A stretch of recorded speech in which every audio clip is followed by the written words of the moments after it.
Welcome to the podcast for Icon Church. We are a Seattle-based community that believes all people are icons of the invisible God, made in His image to reflect His glory and grace. Well, tonight we are not just starting a church, we're starting a new sermon series. And so if you'll turn to Genesis chapter 1, if you have your Bibles. Over the next 12 weeks, we will go through the first 12 chapters of Genesis, and we're going to do kind of a mashup thing with this series. Some of you were there on Friday night. We had our first Intersect event, which is a kind of series of conversations about the intersection of faith and life, faith and culture. And a woman named Dr. Rebecca McLaughlin came out. She is from Boston, she lives in Boston, but she's British.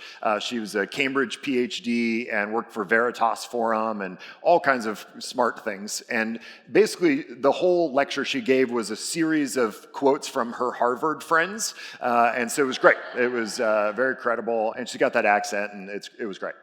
So what we're doing for this series is she wrote this book called Confronting Christianity, answering the 12 biggest questions posed to the world's largest religion. And what we're doing is kind of a mashup between Genesis and her book, Confronting Christianity, and so we're calling it Confronting Genesis.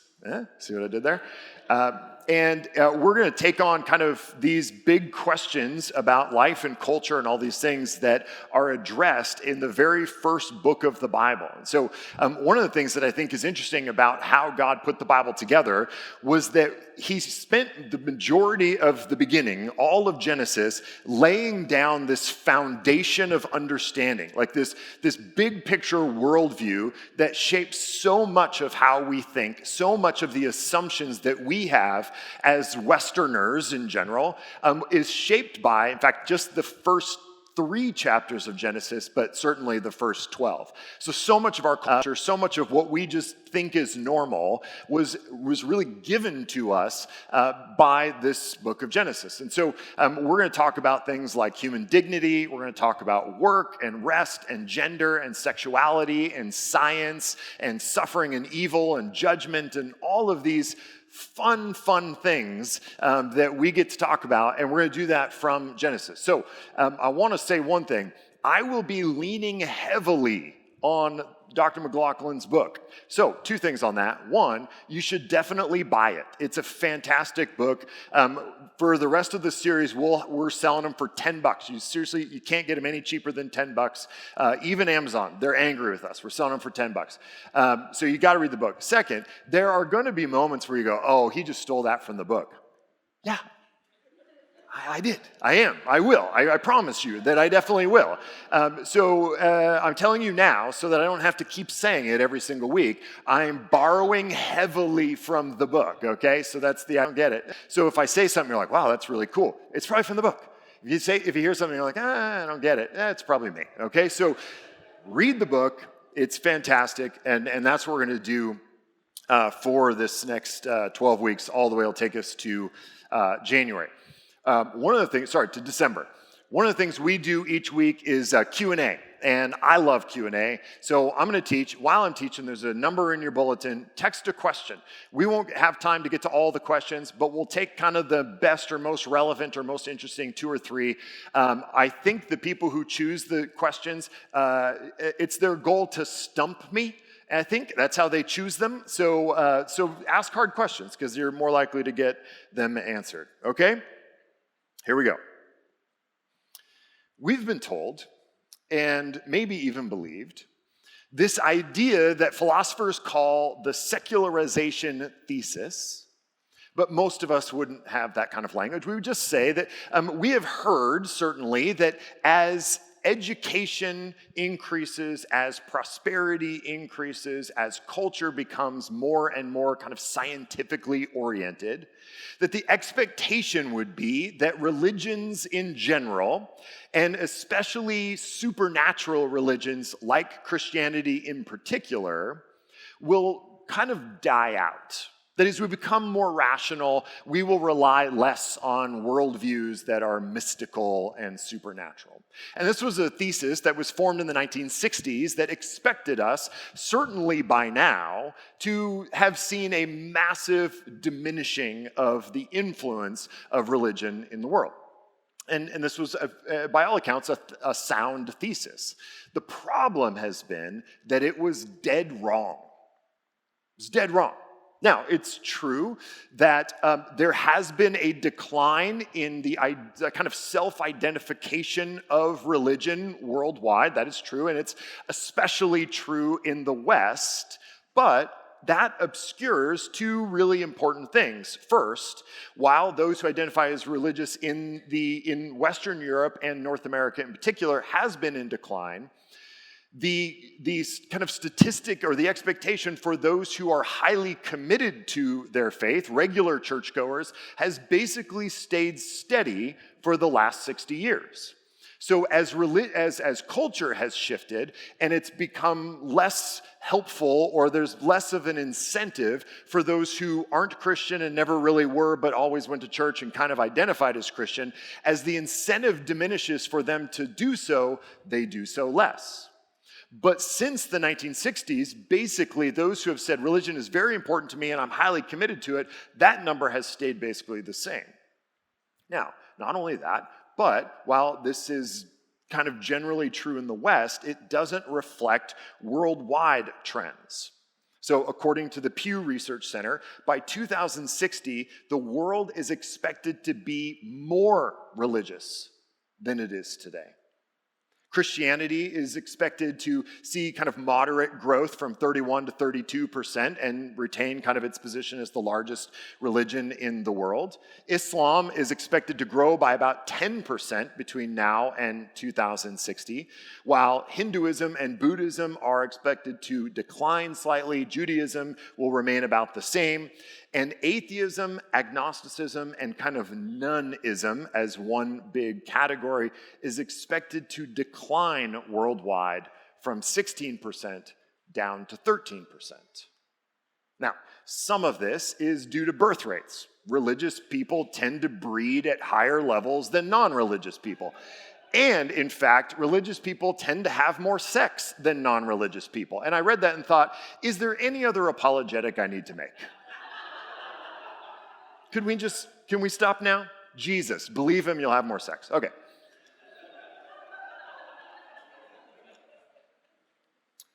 But, and Dr. McLaughlin writes this in her book, she says, it may be a comfort to secularists who would rather imagine believers outbreeding them than outthinking them, but it's not the case, as predicted, that increased education would lead to increased secularization.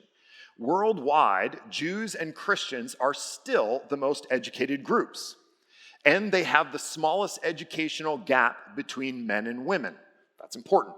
Jews and Christians have the most educated women in the world, most educated overall, and the smallest gap between men and women. That's significant. In fact, highly educated Christians are more likely to be committed weekly churchgoers, statistically. So, why have we heard the opposite story so loudly and so dramatically? And if I'm honest, living here in Seattle, and we moved here, my family moved here from San Francisco, it certainly feels like the world is becoming more secular, and it seems like the world is changing in that way, and in some sense, it is. Okay, according to a study called The American Freshman, incoming college students who claimed no religion rose from 20% to 30% in the years between 2006 and 2016. That's a lot. In 10 years, it rose from 20% to 30%. 16% of that 30 said they kind of claim no religion, they're nones. 8.5% are agnostic, and 6.4% are atheist. Now, that's a significant change, and it's something that we need to pay attention to. But before we kind of freak out and just assume all of the world's universities are these hyper-secular places, that same study showed that 60% of incoming freshmen still identify as Christian. meaning there are 10 times as many freshmen. It feels like there's 10 times as many freshmen, aren't there? 10 times as many Christians as atheists. And what's more is that change seems to be kind of monocultural, because in historically black colleges, 85% of students identify as Christian, and only 11% identify as agnostic, atheist, or none. In fact, atheism in general is overrepresented by white males, of which I have no personal problem with, being one, but the median Christian in the world today is a woman of color, where the median atheist in the world today is an older white male. This doesn't prove anything, but it found it interesting. So in spite of all this, Peter Berger, who is one of kind of the foremost advocates for secularization in the 1960s, recanted his earlier claim, saying, "The world today, with some exceptions, is as furiously religious as it ever was, and in some places more so than ever. This means that a whole body of literature by historians and social scientists loosely labeled as secularization theory is essentially mistaken."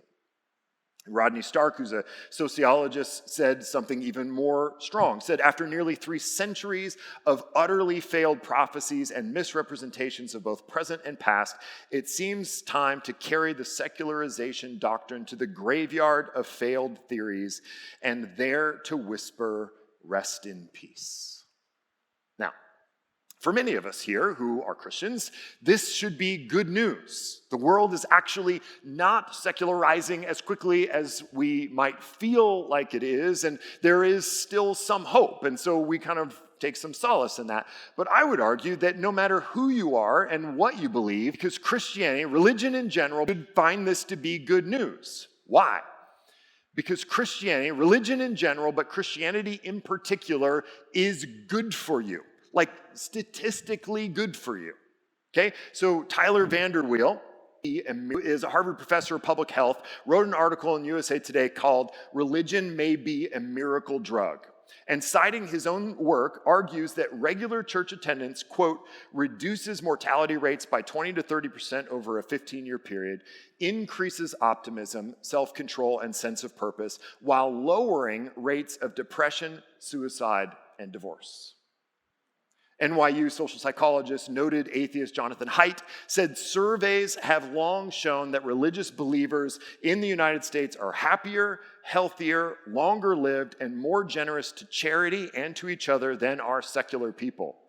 Religious believers give more money than secular folk to secular charities and to their neighbors. They give more of their time to and of their blood, literally. So even if you are here and you're not a Christian and you would consider yourself a very secular person, you should be happy that overall, even if it's not you, that overall the world is still religious, and maybe even increasingly so, because the religious people in our city are carrying the bulk of the kind of healthy and helpful activity. They are the ones giving money to your chosen charity. They are the ones giving blood at disasters. They are the ones kind of slinging sandbags when the floodwaters come. And I thought last night it was happening. But these are, if I can say so, the best people in your town for your town, statistically. So the claim of tonight is that Christianity brings meaning to your life in a way that atheism and agnosticism, or kind of a vague sense of nonism, simply cannot. Now, am I arguing that if you are here and you're not a Christian, that you don't have meaning in your life? Not at all. That's not what I'm arguing. But what I am going to argue, and what I'm going to ask of you, is that you would ask yourself that question. So I'm going to make an argument that Christianity is the means by which we might find real meaning in life. And if you disagree with that statement, I would just challenge you, ask you to ask yourself, where really do I find meaning? Upon what foundation, philosophically or theologically, would I say my life matters, the things I feel are real, the things I want are true? How do you build that case? How do you build that life? That's what I want to talk about this evening. And to do so, we will finally go to Genesis chapter 1, verse 1.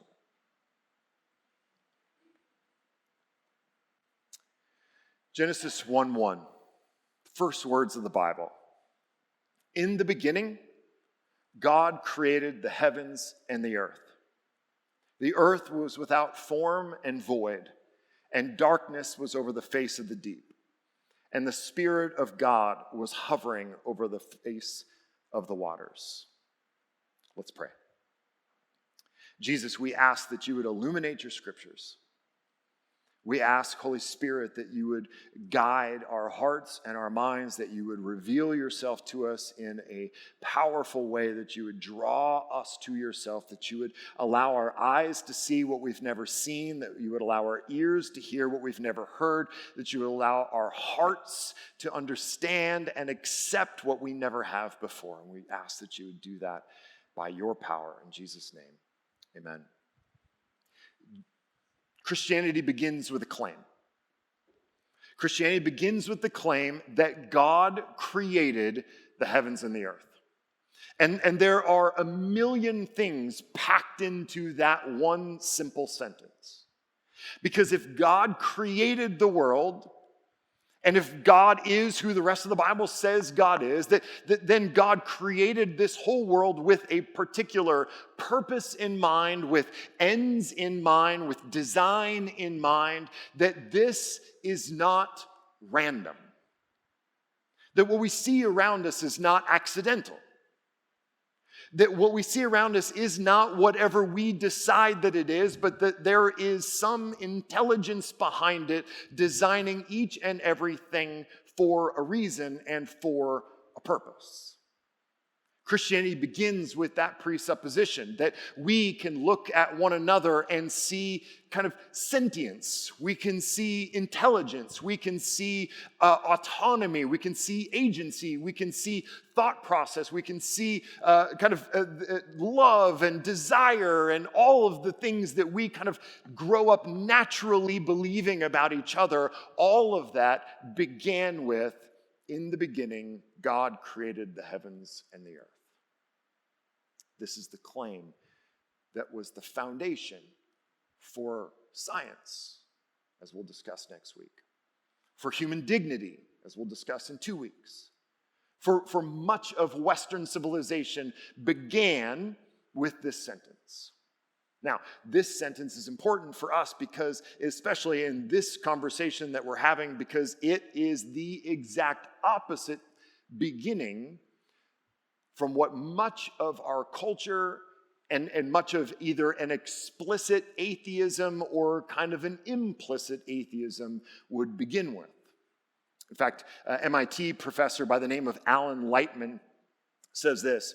He says, our consciousness and our self-awareness create an illusion that we are made out of some special substance, that we have some kind of special ego power, some I-ness, some me-ness, some unique existence.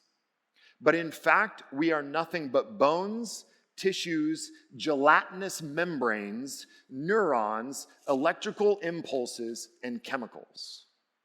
We humans have an illusion of I-ness, an illusion that we are unique beings, real moral entities, but it's just an illusion. We are stuff, he says, like donuts. Now, I'm a big fan of donuts, so I don't think I take as much offense at that as maybe he intends, because donuts are pretty great. But this is the beginning. This is where an atheistic worldview, when taken down to its honest foundations, has to begin. That we are bones and connective tissues, and my favorite phrase, gelatinous membranes. Our goal this week is to use that in a sentence, okay? That this is all we are, and we have some kind of illusion of a sense of self. We feel like we are sentient and autonomous and free-thinking, and we think we have a kind of an existential sense of self, but we're wrong. We're deluded. We aren't people, we aren't beings, we are things. No different from a donut or a rock or a music stand. We are a thing. Now, there are a lot of problems with this, but I think the most powerful one is this. No one actually lives this way. No one actually lives this way, including MIT professor Alan Lightman, who said the words, "He does not live as if he were a donut. He lives as if he were a sentient human being with desires and wants and awareness and all of the things that we take for granted." Peter Singer, another very famous atheist, who is one of my favorite atheists because he is incredibly honest and takes kind of this worldview of atheism to its logical conclusions and says, humans don't have inherent dignity. They cannot. That idea of inherent dignity of a human is a Christian idea, and if we take away Christianity, we simply cannot say that humans have inherent dignity. It's illogical. And so he supposes that we should value people and everything kind of by their utility in the world, what they contribute to the world. And so kind of famously, in his estimation, an adult cow has more value and dignity than a human baby. Because an adult cow has far more utility than a human baby does. It contributes far more to society. Okay? Well, that's true if you've ever been around a baby. I mean, come on, they're not that helpful. Now, it's true if your presupposition is an atheistic world where we are not endowed with inherent dignity by our Creator, but that everything is a random materialistic universe. Does make sense. The problem, again, is, though, that Peter Singer doesn't live that way. And Alan Lightman doesn't live that way, and Christopher Hitchens doesn't live that way, and Richard Dawkins doesn't live that way. So when your worldview only makes sense in the vacuum of academia, you've got a problem with your worldview. Christianity, on the other hand, says something really different. Christianity says that you have purpose. Christianity says that you were made in the image of God. Christianity says that you were made to reflect God's character and who God is, that He stamped you with Himself, and that you have inherent dignity because of that. Christianity says that you were created for perfect relationship with God and perfect relationship with one another and perfect relationship with the rest of God's creation and perfect relationship with yourself, and you have a self. Christianity says that God gave you a reason for being, a cultural mandate, as we call it. We'll talk about it here in a couple of weeks, later in chapter 1. That we were given a job, we were given a purpose. The Greek word is telos, a purpose for which we were made. There is an end for which you were created.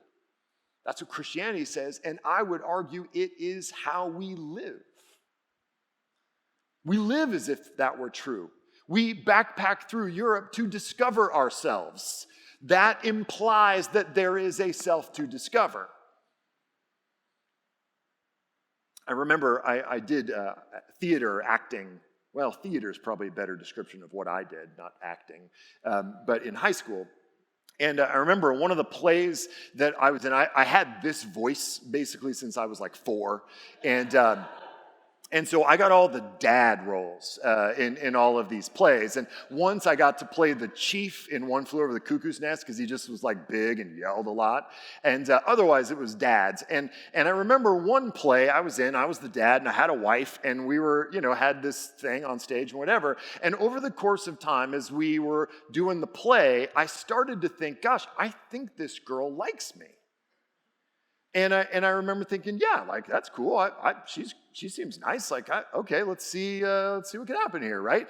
And I became kind of more and more convinced until the day came where I kind of said something like, hey, so is this a thing? And she looked at me like, we're in a play. I am acting like I like you. This is what we're doing here. Like, are you not aware that you're in a play, right? And so what felt so real to me was in fact not real at all. And I think actually there is something in us that always responds this way. In fact, this is a bit of a diversion, but I think magazines like People magazine are built on this human instinct and desire. And here's what I mean. I came of age in the era of Tom Hanks and Meg Ryan movies, right? And so Sleepless in Seattle was like big for me, which was prophetic, right? Can't sleep. So I've had this experience, I'm sure you have too, where you see two people on stage that have this chemistry and you just think, gosh, they're just made for each other and this is so great that they actually like each other and they've got this chemistry and it's so good. And then what we see is on the newsstand in People magazine, we see, oh my gosh, they fell in love. I knew it. I knew it was real. I could just tell that what was happening there was real.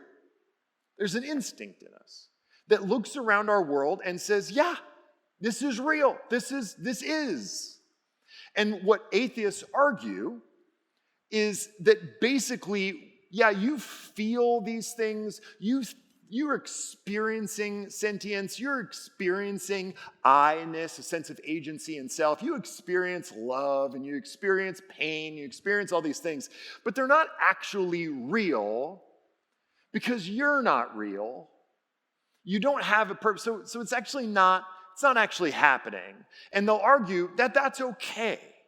Because why can't we just experience those things? Do they have to actually be real in order to be meaningful? And everything in us says, yes. Yes. Yes, of course it does. Of course that matters. And so there's this like cognitive dissonance that happens for atheists where they go, none of it's real, but I'm going to do it anyway. And that actually makes sense to almost no one. Atheism is one of those things you can be just smart enough to be an atheist, but you can't be dumb enough. I don't know. I think I messed that up. But it just seems like they're trying too hard. They're thinking too hard. Because we look around the world and we go, no, it's got to be real or else it's not a thing. It's got to be real or else it doesn't make sense. Second, in verse 2, it says, the earth was formless and void, and darkness was over the face of the deep. From the very beginning, Christianity describes the beginning of all things as chaos, and creation as the ordering of that chaos. And as we'll find as the story continues, that sin enters the world and brings chaos back into that world, a reintroduction of chaos. And that is the only world we know, this world of chaos and the pain that is the inevitable result of chaos. Pain and suffering is the shared human experience. No matter who you are, no matter what you believe, every single one of you has experienced pain and suffering and the effects of sin. Atheism and agnosticism cannot tell you what your pain is. In fact, for the consistent atheist, your pain is not real. It can't be. Why? Because one, you are not real in any meaningful sense. So what you experience in the world as pain and suffering is just firing synapses and kind of biological response, but it's not real or meaningful in any useful sense of those words. And second, because if you have no objective way to understand what ought to be, you cannot say that anything is wrong. So what is suffering? If you have no objective base way things for what things should be, no purpose, no telos, no way, no vision for the way things ought to be, how can you say anything is suffering? Because suffering implies something that isn't as it ought to be, and because you don't have a straight line, you cannot tell what is crooked. And a consistent atheist like Richard Rorty, who's a philosopher, says this. He says, there is no answer to the question, why not be cruel? Why not be cruel? So for the atheist, your pain just is. It hurts because you feel it, but it doesn't mean anything. You mourn when someone dies, but it doesn't mean anything. You feel love and intimacy, but it doesn't mean anything. It's just firing synapses, biological response. You have no grounds to say that anything is wrong. You have no grounds to say that anything is unjust. You have no grounds to say anything, but I'd prefer that not happen. That's the best we can say. But for Christians, this is not so. For Christians, we can say this is wrong and this is right. We can say that this is unjust because we know what is just. We can say that this is pain and suffering. We can mourn death because we know death is an invader into God's universe. And so we can shake our fist at injustice and evil, and we can name it as evil because we know that God created things with a purpose. We have, as some have described it in our world, an epidemic of loneliness and despair. In the New York Times this morning, Ross Douthat wrote an article about the deaths of despair, and he said this, and he said, the Senate's Joint Economic Committee charts the scale of the increase in despair in America. There was a doubling from 22.7 deaths of despair per 100,000. These include deaths from depression and suicide and all of these kinds of things. 22.7 deaths of despair per 100,000 Americans in 2000 to 45.8 per 100,000 in 2017, easily eclipsing all prior 20th century highs. In all of the last 119 years, today, in a moment of great prosperity in our country, we suffer from more deaths from despair than at any other time, including great recessions and world wars and some of the darkest moments in human history. And yet today, more people suffer from deep depression and despair than ever before in America. And I think part of that is that we as a culture have lost our ability to say, this is what matters, and this is what's true, and this is evil and broken and wrong, and it is an affront to what we know is good. And when we cannot make sense of what is good and what is evil, their despair is quick to follow. Because we don't even have the tools we need to make sense of the world. So we have these feelings of pain and feelings of loss and feelings of displacement, but no words that we can put on them to describe them. Because the moment we say something is evil, we know that has to mean something. And it triggers all of these other questions about who defines what is good and who defines what is evil. And when we don't have an objective truth like the gospel, we have no ability to name those things either. Christianity says that your pain is real and your pain is meaningful. That it suggests what all of us know is true, that the world is not as it should be. We can say this wholeheartedly and with theological foundation. Because God had intention in his creation, the failure of that intention hurts. And that pain is made to awaken your heart to the falseness of this world. C.S. Lewis very famously in The Problem of Pain says, pain insists on being attended to. God whispers to us in our pleasures, speaks in our conscience, but shouts in our pain. It is his megaphone to rouse a deaf world. Pain reminds us this isn't right. This isn't good. It's not how it's supposed to be. It reminds us of the failure of all of the things around us to be what they claim that they can be. But it doesn't end there. We are not left in our real, meaningful pain. There's more. Back to verse 2 says, "And the Spirit of God was hovering over the face of the waters." Christianity provides purpose. Christianity explains our pain. And Christianity provides the presence of God in our lives.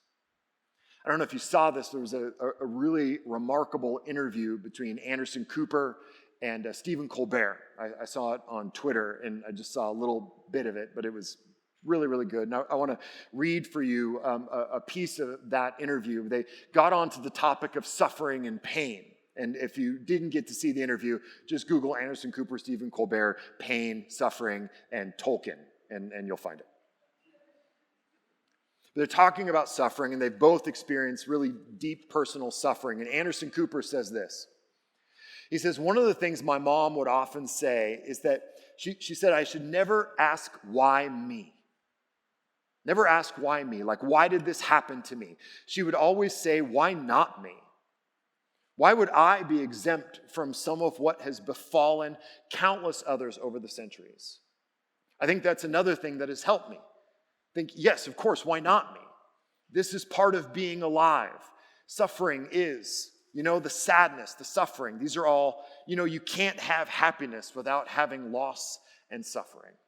This is Anderson Cooper.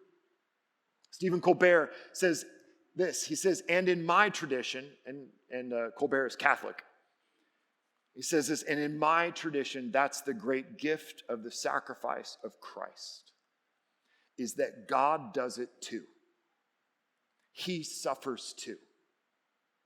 You're really not alone. God does it too. The presence of God is the final reason that Christianity provides life with meaning. God made us for a purpose.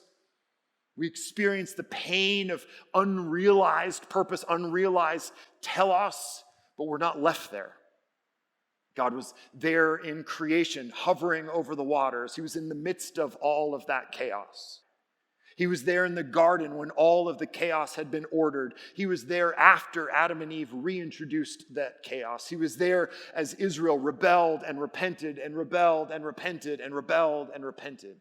He was there on earth in the form of Jesus. He stepped into the ultimate pain and suffering on the cross. And the great hope of the gospel is that one day we will be eternally in his presence, in the perfect reordering of creation. And until that day when he reorders it all back together and we are there eternally in his presence, until that day, we can now experience his presence. He is here with us. He didn't just set in motion this world, give it purpose, and watch to see if we would follow his directions. He doesn't just come and die and leave and we believe it and buy it. No, he is with us. His presence is here. His Spirit is here because God wants nothing more than for us to know him and to be with him. And the thing he wants the most is the thing that he will get. So he's here. We can speak to him through prayer. We can, when we kind of learn how to listen, we can hear him speak to us. He's present with us in the scriptures. He's present with us in our community. We reflect to each other the image of God, and we can be symbolic representations of his presence. But he's also just with us. Because the thing we know about pain is that we are either just coming out of it, we're in the midst of it, or we're about to be in it. It's the only constant in this world. The pain that we experience and the presence of God with us. One of the beauties of Christianity is in the wholeness of its vision. Christianity teaches that God created all things on purpose and with purpose. It teaches us that each and every one of us was formed by our divine Father and stamped with his image. It teaches us that our pain is real and our pain is wrong, that it shouldn't be. It wasn't how God intended for us to experience his world. So we can rightly and fully mourn, crying out for justice and naming things as wrong and evil. But we are not left in the misery of our pain. We are not hopeless about injustice.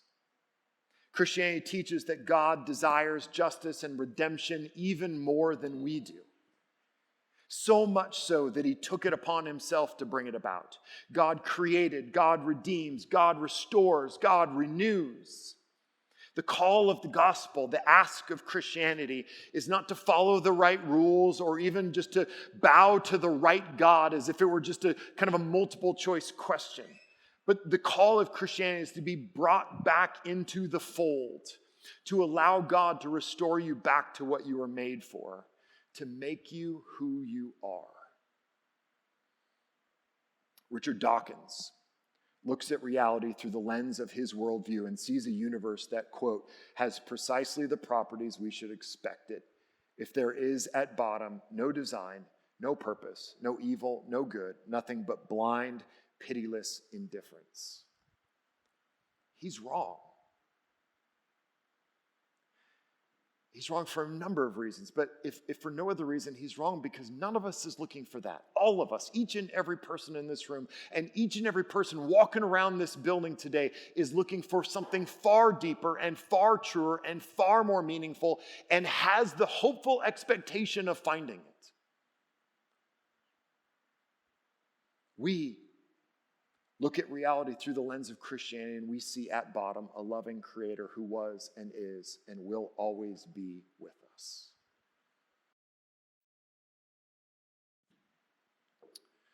All right, we're going to look at a couple of questions here that have come in that are really, really good questions. One of the things that we want to establish here culturally at Icon is that we want this church to be a place where we can ask good questions and try to get good answers and discuss big, hard topics pretty openly. So question number 1 says, the thesis of your discussion seems to be that there are benefits to us and to society for the acts of following Jesus. How do we go from simply acting out the tenets of Christianity to reap those benefits, selfishly even, to getting into a loving, selfless relationship with Christ? It's a great question. And the only thing I might quibble with to begin is I'm not sure that my thesis was that this activity nets us these benefits. More that there is, I think that is evidence, not final evidence by any means, but evidence that there is essential good in the worldview and life that is produced by this, as you say, a loving, selfless relationship with Christ. And I think the reason why that's compelling to me is the atheists, kind of the new atheists, will say things like religion poisons everything, that God is not good, that the kind of the Christian worldview and Christianity in general does more harm than good to society. And that's just simply not true. It's just statistically simply not verifiably true at all. And so there's a sense in which we say, hey, listen, these are the kind of counterclaims against Christianity that just don't hold up to kind of basic statistical scrutiny. So let's address those and kind of set that aside as an idea that, in fact, religious practice is an inherent good for society in all of these very demonstrable ways. So I don't mean to say like, hey, let's just do the Christian things because they're good for us. It's more to say, listen, the evidence for the truthfulness of Christianity is that when it's applied in the world, it does great good for the world. right? As a way of saying like, hey, this is, I've quoted this before, but one of my favorite theologians, a guy by the name of Stanley Hauerwas, talks about the grain of the universe, right? That God made the world to be in such a way that if we live in line with the grain of the universe, that things will go better for us. And that Christianity is that grain of the universe, that acting out Christianity is better than, so to be specific, telling the truth is better than lying. You will get in less trouble if you tell the truth than if you lie. Now, 4-year-olds don't believe this, 40-year-olds don't believe this, and we all still lie, but it's the truth, right? Like that's what actually works. So I don't mean to say that we can just do the things and not have that selfless, loving relationship with Christ, because over time, that's the only thing that will create that consistent desire to live out that Christian life, is if it is founded on a relationship with Christ. Question 2. Will we be spending all 12 weeks creating an us versus them culture? Maybe? No, definitely not. And if I did that tonight, I apologize. It's not my desire. But my desire is to draw hard lines between what we believe and the kind of logical conclusions of it, and what the world around us believes and teaches and is proponent of and propagandizes, that is very different. And so we might say, like, we have to be able to tell the truth from the counterfeit. So no, I hope that we don't create an us versus them culture, but I do think that as Christians, or as not Christians, who, as some of you are probably here today, you ought to know the difference. And ought to know the difference and explore the difference between what it is that you believe and what it is the people around you believe, and the kind of logical conclusions of those things. And that kind of dovetails, and I'll answer this third one quickly because I'm out of time. What to say to an atheist who may listen to the challenges brought in today's sermon, but still prefers materialism as more, quote, reasonable, because we all know we can touch, sense, and measure physical reality as a way to keep us all honest about our claims about what is real, but who finds it epistemically unjustified to assert belief in a God who cannot be seen, touched, or measured, especially when there appears to be so many opinions about from religious people about what the unseen spiritual world is really like. Now, the only person who understood that is the person who sent it. So whoever you are, I will just say this to wrap up. There's a book that just came out by Christian Smith called Atheist Overreach, in which he talks about the ways in which atheism has overclaimed what it can accomplish and what it can be and what it can do in real life. And so my challenge to you, who might say, well, at the end of the day, atheism is more reasonable, I would challenge you to say, is that true, first? And second, why would materialism, or a materialistic observable method of judging a thing, why is that preferable to begin with? That is not how you live your life. If you chose your mate based on purely objective materialistic means, you probably don't have much of a marriage. This is not how we do life.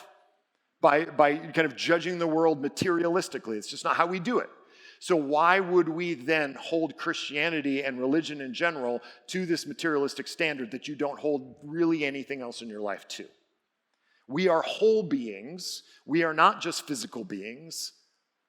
So why would we play that game? And so I would push gently, firmly, to think harder about that, and to think a little bit more holistically about how humans live in the world, because it's not materialistically.